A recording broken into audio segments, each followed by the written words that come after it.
পেশাজীবীদের জনপ্রিয় সামাজিক যোগাযোগ মাধ্যম লিঙ্কডইনে একে অপরের সঙ্গে আলোচনার পাশাপাশি বিভিন্ন প্রতিষ্ঠানের নিয়োগ বিজ্ঞপ্তি পাওয়া যায়, ফলে সহজেই চাকরির সন্ধান মিলে থাকে। তবে ব্যবহারকারীদের ব্যক্তিগত তথ্য গোপনে কৃত্রিম বুদ্ধিমত্তা মডেলের প্রশিক্ষণে ব্যবহারের পাশাপাশি তৃতীয় পক্ষের বিভিন্ন প্রতিষ্ঠানকে ব্যবহার করতে দিয়েছে লিঙ্কডইন। এর ফলে ব্যক্তিগত গোপনীয়তা নষ্ট হওয়ায় যুক্তরাষ্ট্রের ক্যালিফোর্নিয়ার ফেডারেল আদালতে লিঙ্কডইনের বিরুদ্ধে মামলা করেছেন একদল ব্যবহারকারী। মামলার অভিযোগে বলা হয়েছে, লিঙ্কডইন অনুমতি ছাড়াই প্রিমিয়াম গ্রাহকদের ইমেল বার্তা সহ ব্যক্তিগত তথ্য তৃতীয় পক্ষের কাছে পাঠিয়েছে। এজন্য গত 18 সেপ্টেম্বর নিজেদের গোপনীয়তা নীতিমালা ও হালনাগাদ করেছে লিঙ্কডইন। এর ফলে নিজেদের ব্যক্তিগত তথ্যের গোপনীয়তা ও সুরক্ষা নিয়ে উদ্বিগ্ন অনেক লিঙ্কডইন ব্যবহারকারীর।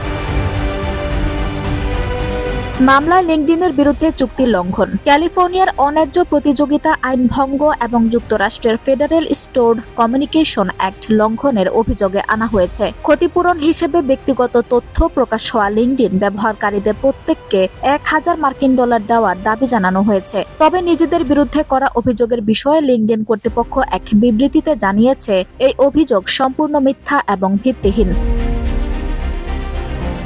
গত বছরের সেপ্টেম্বর মাসে ব্যবহারকারীদের ব্যক্তিগত তথ্যের পাশাপাশি বিভিন্ন পোস্ট ব্যবহার করে নিজেদের এআই মডেলকে প্রশিক্ষণ দেওয়ার কথা স্বীকার করেছিল লিঙ্কডইন কর্তৃপক্ষ। প্রতিষ্ঠানটির তথ্য মতে, ডিফল্ট সেটিংস ব্যবহারকারীদের তথ্য এআই মডেলকে প্রশিক্ষণ দেওয়ার কাজে ব্যবহার করা হচ্ছে। তবে ব্যবহারকারীরা চাইলে সেটিংস পরিবর্তন করে নিজেদের তথ্য গোপন রাখতে পারেন।